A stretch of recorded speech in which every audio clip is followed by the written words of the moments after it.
ہم لوگ یہ کہتے ہیں جب بیوی کے گھر پہ حملہ ہوا تو اصحاب رسول کہاں تھے؟ یقین فرمائی تاریخ کا ایک مارکہ ہے یہ کہ بھئی ہمارے پاس اتنے اصحاب رسول تھے، ان میں مخلصین تھے، وہ مخلصین حملے کے وقت کہاں تھے؟ کیسے یہ کام ہو گیا؟ اب اس میں بہت سارے انالیسس ہیں، بہت ساری تجزیات ہیں کہ اس وجہ سے ہوا، اس وجہ سے ہوا، لیکن ایک بات یقینی ہے، وہ یہ کہ اس موقع پہ لوگ وہاں موجود نہیں تھے، کسی بھی وجہ سے ہوا۔ چلو اس کو ہم کوئی تعبیر کر لیں کہ وہ اچانک جمع ہوئے ہوں گے اور انہوں نے اچانک کوئی کام کر دیا ہوگا، اگر ہم یہ کر سکیں، لیکن واقعی کی پروسیڈنگ سے نظر نہیں آتا کہ وہ کوئی کام اچانک ہوا اور بہت کم مدت کے لیے ہوا۔ اس واقعی کی پروسیڈنگ میں کافی ٹائم لگ گیا ہوگا، اور مدینے جیسے چھوٹے سے شہر کے اندر ایک واقعہ ہو رہا ہو اور پیچھے محلے میں خبر نہ گئی ہو، تقریباً ناممکن سمجھ میں آتی ہے بات۔ چلو فرض کرو ہم اس کی تعویل کر لیتے ہیں، ہمارے پاس قطعی روایت موجود ہے کہ بی بی لوگوں کے گھروں پر گئی ہیں اور جا کر کہا ہے تم نے نبی کی خلافت کو غصب ہوتے دیکھا، رد عمل کیوں نہیں دکھایا؟ تم نے نبی کے بھائی کی نصرت کے لیے کیوں کچھ نہیں کیا؟ اچھا اب اس پہ کیا جواب دیں؟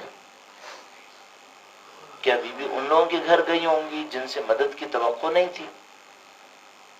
ظاہر بی بی ان لوگوں کے گھروں پہ گئی ہوں گی جہاں سے مدد کی توقع رہی ہوگی، پھر مدد کیوں نہیں آئی؟ تو ہمارے سامنے ایک سادہ سی بات آتی ہے، معاشرے سے لڑنا بہت سخت ہے، معاشرے سے لڑنا سخت ہے۔ جب پورا معاشرہ مل کر ایک غلطی کرے تو پھر حبیب ابن مظاہر چاہیے جو حسین کا ساتھ دے، پورے معاشرے سے لڑے اور کہے میں اپنا سب کچھ قربان کروں گا، اور واقعاً اگر کوئی مثال چاہیے تو ہور کی مثال چاہیے، پھر جو اپنا سب کچھ قربان کرے اور یہ جانتا ہو فوجی کمانڈر ہونے کے ناطے کہ سامنے والا گروہ نہیں بچے گا۔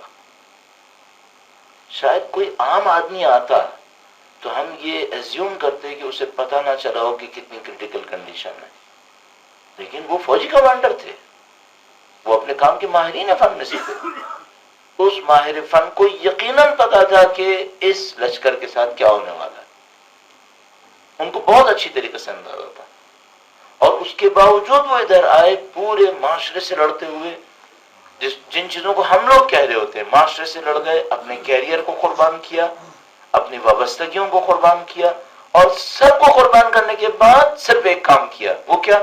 حق کا ساتھ دیا، حق کا ساتھ دیا۔ اگر ہم بھی تسلیم ہو جائیں تو پھر کربلا سے ہم نے کیا سیکھا؟ اہل بیت کی زندگیوں سے ہم نے کیا سیکھا؟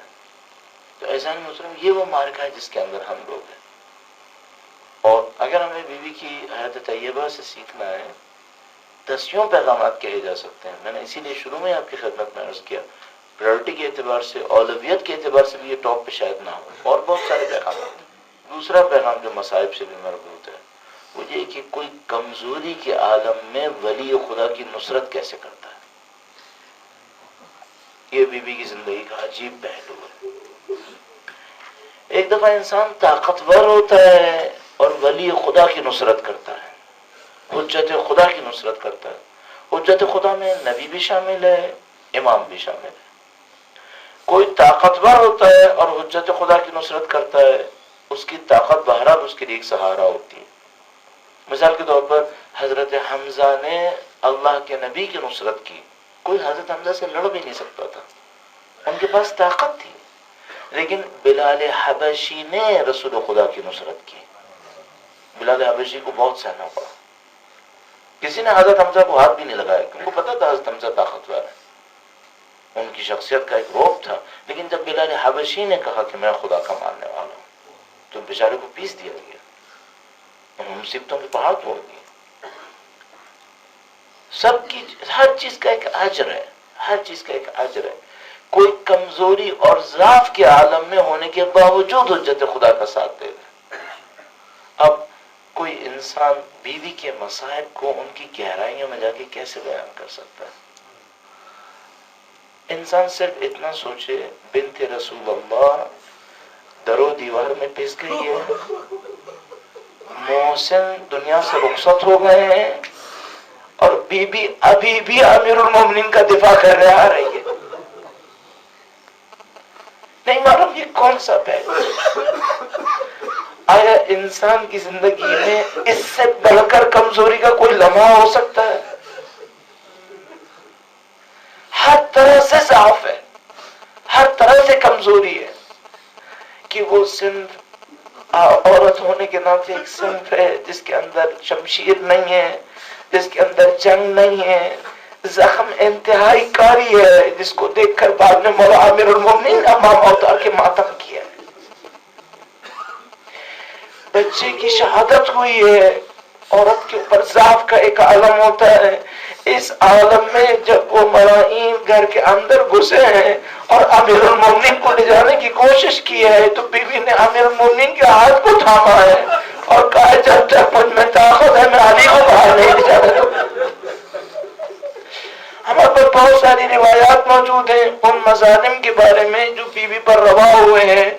ایک روایت کے مطابق ایک ملعون نے بیوی کے رخسار مبارک پہ تماچا مارا ہے. ایک روایت کے مطابق جب بیوی نے امیر المومنین کا ہاتھ تھاما ہے تو اس کے غلام نے کوڑا لے کر بیوی کے ہاتھ پر کوڑے برسائے. ہمیں نہیں معلوم کون سی مصیبت بیوی کے اوپر آئی ہے. آیت اللہ باؤدینی ایک روایت پڑھتے ہیں اور اجازت لے کر میں ان سے عرض کرتا ہوں. کبھی کبھی انہوں نے فرمایا کہ جب اس ملعون نے بیوی کے رخسار پہ تماچا مارا ہے تو ایک طرف سے تماچا لگا ہے، دوسری طرف سے چہرہ دیوار سے ڈرا ہے. مجھے نہیں معلوم بیوی کے مسائل پہ کون کون سی مصیبت ہے، لیکن ہم سب کو یہ پتا ہے ان تمام کمزوریوں کے باوجود، جسمانی کمزوریوں کے باوجود بیوی امیر المومنین کا دفاع کر رہی تھی.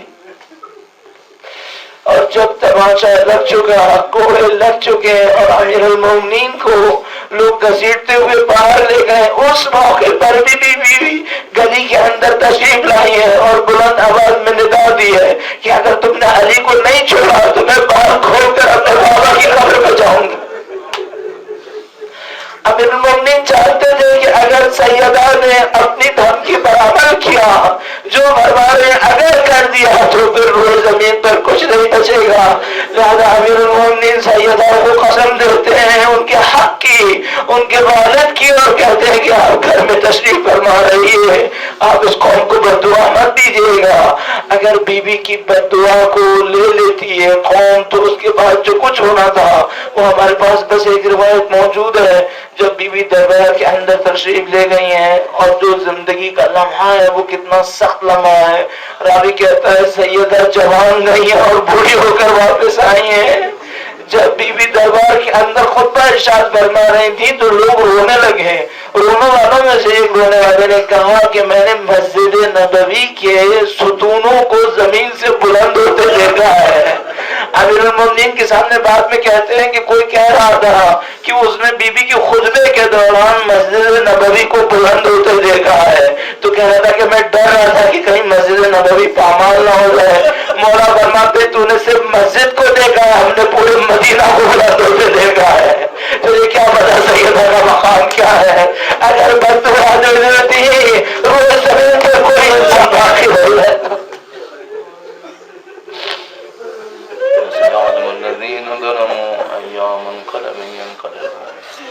پروردگارہ تجھے سیدہ کی مظلومیت کا واسطہ اس قلیل کو ہم سے قبول فرما.